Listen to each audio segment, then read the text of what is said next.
WhY Uncommon Place. This podcast is a variety podcast that houses numerous series to cover mental health, empowerment, podcast framework, and various intimate theories to get to know the hosts. Along with occasional movies reviews and dives in pop culture with our event podcast episodes. The Uncommon Place digs into bringing guests on that stories don't fit the mold and are very different. WhY stands for the great state of West Virginia, and every quarter we cover something in West Virginia. Stacey and myself, JR, are your hosts, so please come along for this venture to our Uncommon Place.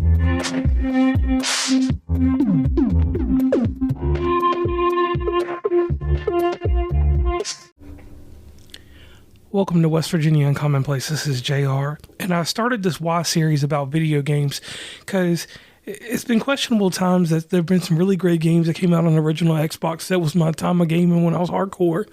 Now, I had the Nintendo and different things like that that worked out amazing for me. But in this instance, today's episode is about Ubisoft. Ubisoft, I will have a separate episode about Splinter Cell, but we're not going to go into Splinter Cell in this one. We're going to just say it's another defunct series from them. For every Assassin's Creed that they make, they had Prince of Persia. Prince of Persia was a stepping stone for Assassin's Creed, but they gave up on Prince of Persia. I mean, I heard that there's a remake, but Prince of Persia is another story for another day too. Well, let's talk about Ubisoft as a company. They tried to get into that same realm as Skylanders and Disney Infinity. They had the Starlink Battle for Atlantis. And to me, it was a little too late. But the thing is that I really enjoyed that because it had RPG elements to it. And it was a little too late for those toys because at one time I think the whole set was like $280. So Starlink went away. We were left with a lot of different items that you could get because I got a Star Fox Starlink out of the whole deal. So I was like, okay. And some of that stuff you could even get at the Dollar Tree. That's how low it went at the end of its cycle. But let's tap into something that was amazing. Beyond Good and Evil. It probably is the most famous flop from them. Beyond Good and Evil, I had as a bootleg. Not a bootleg. I had it on my Xbox 360. It was originally a GameCube game. It went on to become a cult classic. So they re-released it on the newer systems. And Beyond Good and Evil was supposed to come out, and then it never did come out. That's another one of those games where I'm like, hey, why didn't y'all take the time and rethink it? Let's do it again. You know, a lot of people did like that. I mean, you can still play it on the Xbox and PlayStation 5. And when I say Xbox, I'm always referring to the Series X. If you have a Series S, that's cool too, but we'll just use that for just purposes. Now, another game, 13, based on the Belgium comic book series of the same name. It wasn't that great of a game. From what I remembered about it, it just kind of fell short. And then, you know, it just seems like with that, they could have done a better deal with it. And either way, you can still get that game through various sources. And they did a remake of it. Not that great either. But that's one of those ones that they probably didn't need a remake to it. Now, Ubisoft had some other things. Red Steel was amazing. I'm not going to go into too much detail on that, but they had their flops. So Ubisoft. Here's my thing. You guys were doing games based on Myst. Myst was a series that I truly, truly loved. I need you all to do the right thing by that. Bring it back. Linear or Lenore RPG series. I don't know what you guys did to it, but you wrecked it. It was a great series on everything else. Just now, digging into titles that Ubisoft gave up on. Like, I'll never understand. I understand that Ghost Recon is amazing. The Division is whatever you think of it. But we truly, truly needed some Splinter Cell games. And that's something I'm going to cover in a whole another thing, because Splinter Cell is something that is great to me. It's my stealth action game. So Ubisoft, you go even deeper. You guys get out here, you do South Park games. Y'all cover quite a bit of different stuff, and it's just like, Ubisoft, the games that you're good at, you don't want to make. And, it is what it is. So, as I get further into the catalog for them, Ubisoft was one of those companies, they make the Rabbit games, the Rayman games.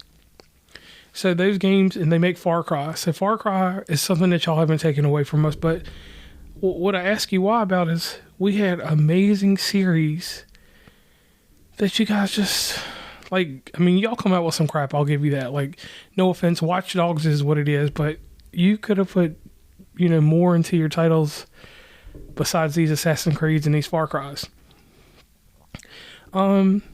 Let's see. Another game that was decent from you guys, For Honor was pretty good. That would be one that I definitely would want to come back. And actually making a full 3D or a decent South Park game, The Fractured Butthole was alright. I still own that. The Just Dance games, I understand you guys make your money off of varied games like that, but Ubisoft, here's the deal. Here's where I get upset. Prince of Persia: Sands of Time was a complete game.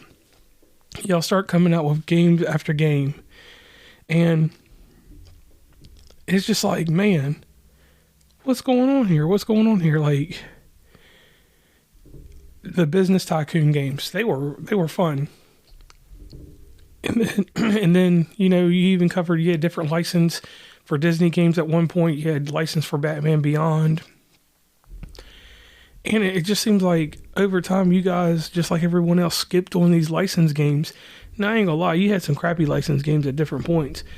But y'all covered a lot of Disney games and a lot of Batman games early on. Like Batman Vengeance, I remember that on Xbox. A great game. What else was it that was great? Inspector Gadget I can pass on, but you guys had a lot of games that made sense, and now you guys just don't make these licensed games, just moved away from it, and, you know, you even had a Planet of the Apes game.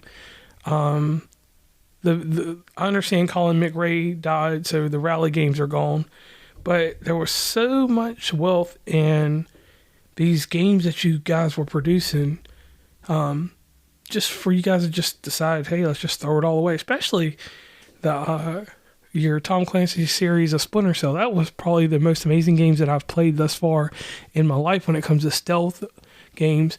They're even better, in my opinion, than the freaking Metal Gear Solid games, because I can pass on Metal Gear Solid and play those games all day.